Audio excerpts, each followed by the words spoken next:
Most people think impact starts with success. We started the organization after we lost our brother Bobby to COVID in 2020. But sometimes it starts with a loss. I was sleeping all the time just so I wouldn't have to feel my feelings, and then it occurred to me, I'm going to be the one who dies of grief. And instead of letting grief end the story, she decided to carry it forward. And one day my husband, he told me, I don't know what it looks like, but we're going to carry Bobby forward. This isn't just a story about bikes. So because he couldn't drive, he rode his bike everywhere. It gave him freedom. I haven't left him behind. He's just always with me. It's a story about love, legacy, and the leadership that changes lives. Let's dive in, and this is Florida Unscripted. So tell us a little bit about what you do and how you kind of got started doing Bobby's Bikes. So what I do is I run Bobby's Bikes with my family. We started the organization after we lost our brother Bobby to COVID in 2020. Then in 2022, we also lost my mom to COVID, but she was still alive when we started Bobby's Bikes, but Bobby was intellectually disabled and only 55 when he was taken by the pandemic. It was heartbroken. And I specifically worry about my mom, thinking she lost one of her children. She's just not going to make it. She's going to be one of those people we hear about that die of grief. But as the months passed, I wasn't doing well at all. I was sleeping all the time just so I wouldn't have to feel my feelings. And I struggled really hard with the loss. And then it occurred to me, I'm going to be the one who dies of grief. It's not going to be my mom. And one day my husband looked at me and he said, I feel like I lost my wife. And I said, well, you did. She's gone. Like the wife he had 5 brothers. Bobby was one of them. I knew him my entire life. I was the baby. So when he said that to me, I knew I had to be more present in my marriage, because the only thing worse than losing Bobby would be losing my husband on top of that. So he definitely made me aware it was time to try harder. And he told me, I don't know what it looks like, but we're going to carry Bobby forward. And that's how we're going to take these steps. And so he wasn't silly enough to say, we'll get over it, because we're not getting over it. The idea was just kind of born within our family that particular Christmas, we would find a family that needed bikes. And my son knew somebody, so we bought bikes for that family. And there was a little one that wasn't old enough for a bike. And my mom said, well, we should get that one a wagon. So we all pitched in, and we did that, and that's how we felt like we honored Bobby that year. And I should probably preface this with, Bobby loved Christmas more than anybody. And it wasn't about receiving, it was all about giving. He loved to give. So after that, I thought, okay, well, we're going to make this official. And it's helped me a lot in my healing and being able to bring Bobby with me. So I haven't left him behind. He's just always with me. Yeah, no, I always, when I first met you, I thought your story was interesting and really great, because I feel like every child deserves to have a bike. I think it's an important factor for a number of reasons. But I did want to ask, why bikes? Why was that something you chose to give away? Bobby couldn't drive because of his intellectual disability. He was born with brain damage, and he functioned really, really well. He had his own apartment, and he can manage his own bills for many years. He did really well. But he wasn't able to drive. And though he was 55, he was a big kid. So if you hung out with him, you would have felt like you were hanging out with a 13-year-old. So because he couldn't drive, he rode his bike everywhere. And he absolutely loved riding his bike. It gave him freedom. He didn't have to be with my mom all the time. He could go to the mall or go shopping or just whatever he wanted to do, go to his different activities. So it really gave him a lot of freedom. And he just loved his bike so much. So it only made sense to our family that we go with bikes. Yeah, no, I know. I have a special niece cousin. They get excited about the craziest things, and she's not quite as functionable as that. I wish she was, but she's just not. But, it's just, they're always just so happy. That's the thing. I think if we could all stay little kids forever, it would be, in some ways would not be the worst thing, because they just get excited over everything. We used to take my cousin to Disney, and she just loves Disney. And it's the first time she goes every single time, and I don't know, it's just really special. If you know somebody that has disabilities, or you're somebody in your family, I think everybody agrees that those people are really special treasures that the family, most of the time, I hope anyway, at least appreciates what they provide to the family with their I don't know, character and happiness and positivity that they don't even know they really have, but we all feel it. I think it's magical. Absolutely. I think that Bobby was probably the happiest of my mom's children, yet he had the least means. So he didn't get caught up in the things that don't matter. Yeah. And I just think there's something really beautiful about that, because we get caught up in politics and religion and, whatever's on social media. He did not care about any of that. I know, they don't care about that. They just are happy whatever their thing is. Like my cousin really likes mac and cheese and grilled cheese. Like they like that. She really like that's like the thing. And so she get really excited about that. It's like, you know what I mean? We all just like eat our food, whatever. We don't have foods that we genuinely get. I mean, we might have some foods that we get excited for, but not like that. Oh, yeah. Not like that. Bobby could tear up a buffet. We went one time. Get excited. Like 3 piles of food, and I'm just like, how is it? Where to eat it all? Yes. Of course, they always eat it all. It was great. I'm just like, how is he shoving all this food down his face? But yeah, he made sure he got his money's worth at that buffet. That's very funny. Most of the time when I talk to people, there's always there's something. It's usually to do with food, and it's usually something that they really liked or that they did that was just, I don't know, it's fun to talk about and very lighthearted. Because like you said, I think we just take this world way too serious, and unfortunately sometimes we have to, and sometimes it'd be nice to just kind of do our thing and be happy with I think that's the thing too. They're very happy with what they get. It's so minuscule, but to them is so big. Like, I'm sure he loved, like you said, he loved his bike. It gave him the freedom, and he was happy with that, even if he didn't get to drive, just that little bit of independence. So I want to talk a little bit about, why you think giving these bikes to these families, who are in tough circumstances really impact them. Well, as it was for Bobby, it's freedom.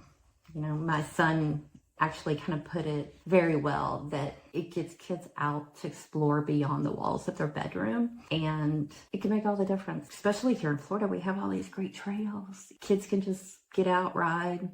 Where I live over by the Withlacoochee Trail, 40 something miles of freedom.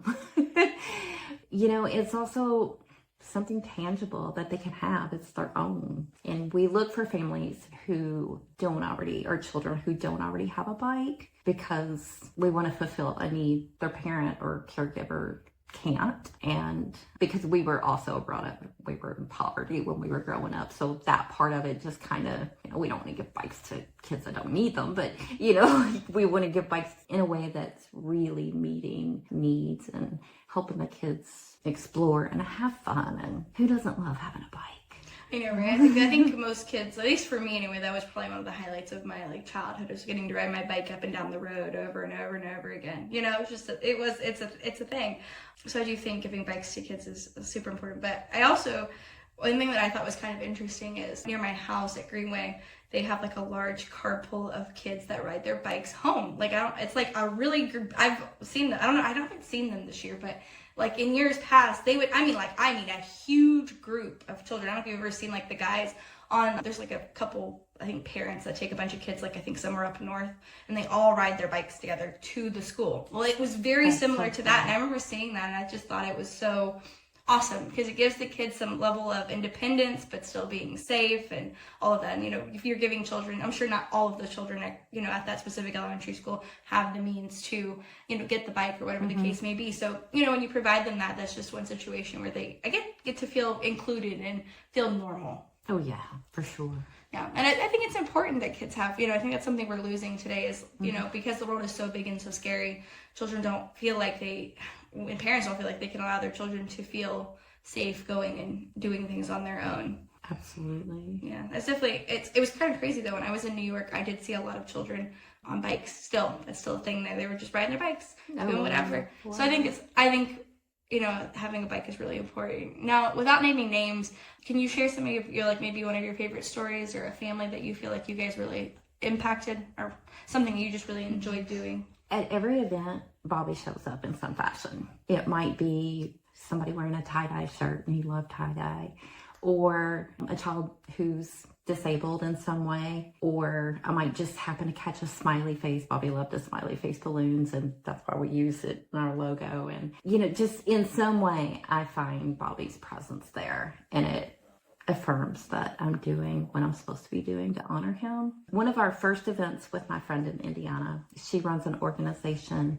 that helps children who come from families of mental health and addiction issues. There was this little girl in a purple sweater, and I bet she came up and hugged me 3 different times and thanked me for the bike. But her smile, if she was the only child who received a bike that day, would have been worth everything that we did to get the bikes and get to Indiana to get the bikes and all of that, because that was the joy that Bobby tried to give in the world. My mom said that he always just wanted to make people smile. And so that little girl in that moment in time was like, yes. And then last year, there was a little girl. Her father took his own life just a couple months before Christmas. And of course, I didn't know her story. She was a name on the list given to me by the organization. And afterward, I was told she was 2, I believe. She got a little tricycle. And I was told that she had to drive her tricycle to the car at the event. Then the tricycle had to be right beside her in the van. And then back at home, it had to stay with her. She loved this tricycle so much, but it was the first time she had smiled in months after her father had passed. And I was like, wow. And a friend of mine that donates, and she likes to pick out a bike herself. So she always asks me for a specific child, tell me which bike to get. And this particular girl, she lost her mom to COVID. Mm. And that was something her and her mom did together. They would always get an angel from the angel tree. And she said that's the first time she ever saw the results of her giving, because I was able to share the story of how this child loved her bike so much. But you don't know what these kids are going through, and especially people who come from less. There's so many things out there. In particular, that organization, they deal with mental health and addiction. And then the kids we worked with here last year, they came from all kinds of backgrounds. One man had 11 children that he adopted, and he lost his wife to COVID, which was just a coincidence. Yeah. And now he has 11 children. 11 children adopted, and only 2 needed bikes. And the other 9, we got a little extra something for him. But how do you keep up with that? 9 children, and adopted children at that, Yeah, that wasn't the plan. No, that was not the plan. No, I agree. Like, my wife's a school teacher, so I do get to, sometimes we will be, I don't know the children's names, but there'll be children that are mentioned or whatever, and sometimes they just have, they just have a lot of baggage. They have a lot of stories. My mom's a social worker, so I know that those stories really exist, and it's really wonderful that you guys get to give them something to smile about and to move on about, and to maybe, connect with a family member or whatever the case is by, remembering riding bikes. Because I do think there is, maybe it goes back to the whole, working out, exercise creates dopamine. So, but I do feel like there is, something really great about riding bikes. And I think most people have really fond memories of doing that with family members or whatever the case is. And maybe it's just, your first sense of independence, like you were talking about, you get to ride your bike by yourself and nobody's watching you. Maybe, I don't know. But I definitely think there's something special about it. Oh, yeah. And even as a grown woman, one day I went down the hill real fast on my bike, and I was just smiling ear to ear, yeah. Oh my gosh, I forgot how fun this is. Yeah. I know, it is. It's like there's a TikTok dad, and I think it's his daughter. I'm pretty sure I can't really, they're in biking gear, so little boys, little girls, they look kind of similar when they're, this kid's 2 years old. And they, instead of putting them in the back, they now make it to where the kids can ride the bike in front of you. And so they literally are holding on while they're going on these trails and stuff, Santos basically. And they're and there's Dad, do it again. I loved it, Dad. It's just so fun to watch those. I just love it. It makes me smile so much because they're just so excited to go on those trails, and it's so bumpy. Every time I watch it, I'm watching them. I'm oh my God, they're gonna fall off. Oh my gosh, you just made me remember when I was little. My brothers would put me on the handlebars. Totally not safe, but we did it anyway. Yes, it was so much fun. Yeah. No, I know you mentioned collaboration. So that's how I met you originally, was with through Heaven. And so, but who do you collaborate outside of that here locally? So when we very first started, we didn't have a big plan at all. You know, the first Christmas we worked with the one family my son knew. And then that following summer, we wanted to do a bike giveaway in Indiana, where we were all from. And they literally just bought bikes, set up in a park, and gave out bikes to whoever. No real plan, no trying to dig to see which kids need bikes. But I was grieving so deeply that I had to do something. So I believe we did 2 events like that, which it was good, but I wasn't really meeting the specific needs like we really wanted to. And I had been watching my friend Jennifer, who lost her daughter Savannah, from afar. You know, I'm watching on Facebook, and I just see how she's growing her organization, Savannah Smiles. And it's a mentorship program and support. And I thought, I wonder if we maybe could partner. And that's how that came to be. I reached out and she said, yes, absolutely. So we've been to her summer and her Christmas events. And she identifies the children within her program that do not have bikes, and they must be active in her program to be able to receive bikes. And that's just kind of how it all started. So we were good. That was flowing perfectly. We finally had some things hashed out, and this was getting easier. And when I send bikes up north, my brother puts them together. I come behind him and put the sticker on them to make them an official Bobby's bike, even though they're really a Huffy.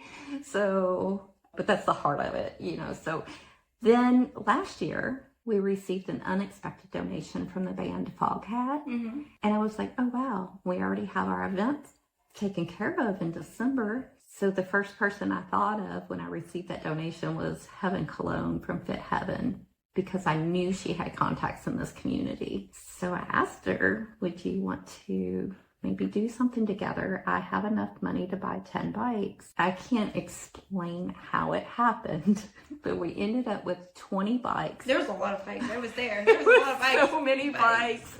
And there was like 20 bikes, plus the kids, you know, like the man with the other 9 children that didn't need a bike. You know, you can't leave empty-handed. There's no way we could like let a kid leave empty-handed. So we got little games and gifts for them as well. And then Heaven went an extra step and gave the parents a gift. And it all started from this one random donation from a legendary band that, how in the world did they ever find us? You know, like it happens, one of the band members lives in Dunellen, and he donated a used bike to us, and I didn't know who he was. And next thing I knew, Roger and Linda Earl sent over money from the band, and I was like, oh my gosh. So it was real fun talking last year through the season. Like, Foghat knows who Bobby is. It was just so much fun, and it took some of the heaviness of the grief away from me, because the grief is still here. It's very present. The grief sits along the joy that I get from giving the bikes. But it was really a great distraction to talk about that. So Eddie LaFay and his sister Jeanette, they came to our event last year, and Heaven blasted their song Slow Ride. And they, along with my husband and I and our other friends who are very involved in the organization, we all rode our bikes out. And it was just the most incredible thing. And so that's how we started with Heaven here, and we're doing it again this year. Oh, that's exciting. Yeah, that's awesome. We're doing it again, and we have a goal of 40 bikes this year. Wow, that's a lot. And we are really close. No, that's super exciting. So how many events do you guys do a year? In Indiana, we used to do summer and Christmas, but now we're just doing Christmas because the summer event is more of a community event and not just the Savannah Smiles kids. So now we're doing 2 Christmas events. That's awesome. That's super awesome.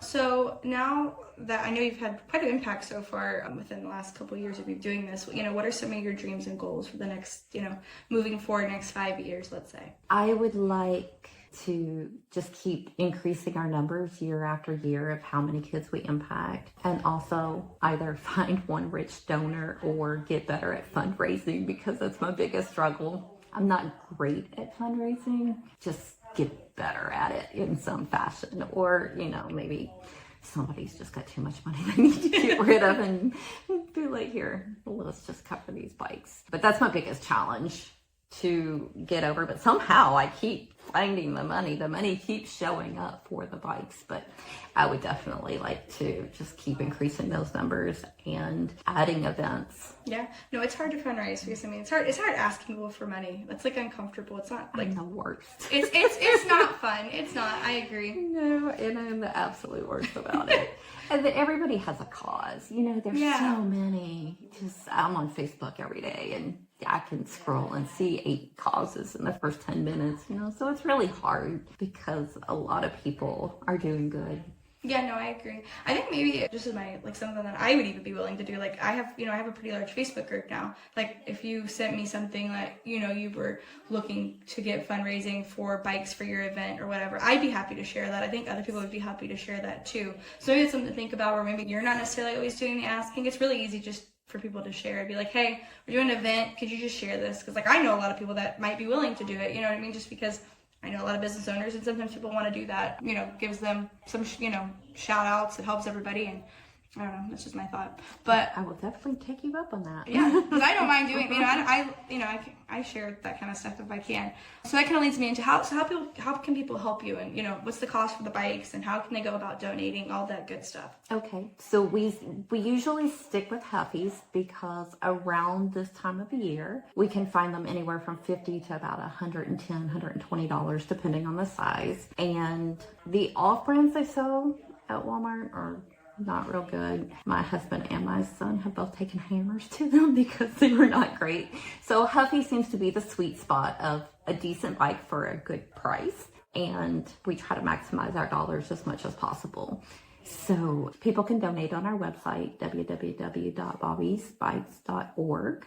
Or if they want to send a bike directly, our address is on the page. Okay. They can go to Walmart or Amazon or wherever they find and just send bikes directly. And we also try to include helmets and locks because our kids come from high-risk areas, and kids in the past have had their bikes stolen. I'm sure, unfortunately. So we've included locks because we've replaced some bikes, but then we decided we can't keep replacing bikes and reach more children. So we included locks so that kids can lock their bikes in the high-risk neighborhoods.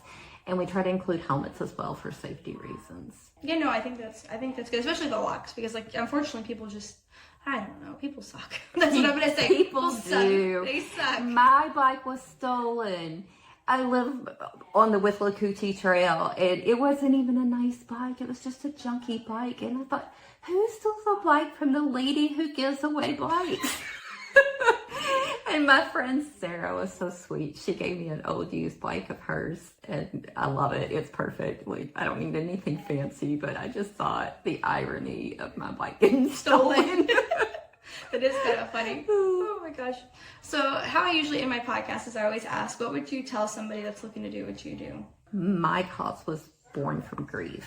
So if you're grieving and life feels too heavy and you're struggling to continue, find a way to tap into your loved one's legacy and carry it with you. And for me, that's carrying Bobby's legacy of love and giving. You know, I think that's good. I always think it's helpful to focus on other people when you've got so much going on for yourself. Mm-hmm. It's always super helpful. So last but not least, I know you kind of talked about it, but how can people contact you? They just go through the website, they go through, like, what's the best way to get a hold of you guys if they do want to donate?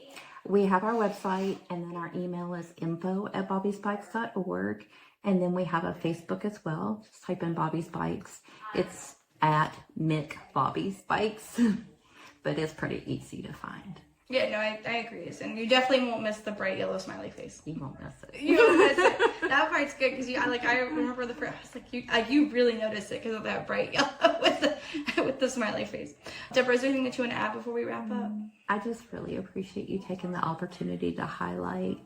And again, you know, like last year, Foghat discovered who my brother was, and just letting the world know who Bobby was and how wonderful of a person he was. Like, he rang this bell for the Salvation Army for decades. Christmas was his thing, you know, and just, you know, who knows who might learn about him next, but it would be a shame. It's already a shame the world doesn't get to know him in the way they should have because he was taken. But hopefully more people will learn about him and want to continue his legacy with us. Yeah, no, I think it's important, and I hope that, people think and realize that success and people that are influential don't always make the most money or drive the biggest car or yacht. I really hope that's something that we come to, like, a new realization that sometimes the biggest heroes in a community or somebody like Bobby or just like people that make you smile. You know what I mean? Like, it's just simple. It's the little things in life that I think add up and mean more than having a fancy car or a fancy house or whatever the case may be. Oh, yeah. There was a note left on his obituary page that this man saw Bobby every year at the same location in Clarksville, Indiana, where he rang the bell. And every year Bobby asked about his mom. And the man didn't have the heart to tell Bobby his mom had passed. Oh, like, she'd been passed like a few years. And Bobby was so excited to ask this man about his mom, and he just couldn't. And I just thought how sweet, though, that he didn't want to hurt Bobby, because Bobby's just, asking about his mom. But everybody in the community knew him from ringing the bell, which was awesome. I'm sure you probably remembered them all, too. Oh, yeah. And he loved to wear funny hats, and he raised a lot of money for the Salvation Army in Indiana. So I believe it. I think it's just really cool that that's part of his legacy, and that people remembered him from that. And even if they didn't remember a name, or he didn't remember their name, but how's your mom? She's doing great. I mean, she's probably doing great in heaven. Yeah. But I just thought it was so sweet that he couldn't tell him. It's, I don't know. I think it's those little people that we sometimes take for granted, and they do impact us in positive ways. Saying hi to people in the grocery store, being those this is like the small things in life, kind of goes back to those things seem to impact people more than what the average Joe wants to admit that they do, because we're so busy being on our phones and working and, living our life that we forget that, people exist, and sometimes they care, and sometimes it means a lot to them that you say hello. Oh, yeah. And people like Bobby, I think they realize that, and they have so much fun doing it. Oh, yes. Sure. And my mom said he was like that ever since he was a child. Like, he just wanted to make people smile, and it was just part of who he was. He didn't have to try hard. I have to try hard. Don't we all? It takes an effort for me to really be a little more outgoing, or just, hi, how are you? Yeah. But all right, Debra, well, I appreciate you coming on, and if you guys are looking for a great organization to help out this holiday season or futuristically, feel free to give Debra a reach out or contact me, and I'll get you in contact with her. I hope you guys enjoyed this episode.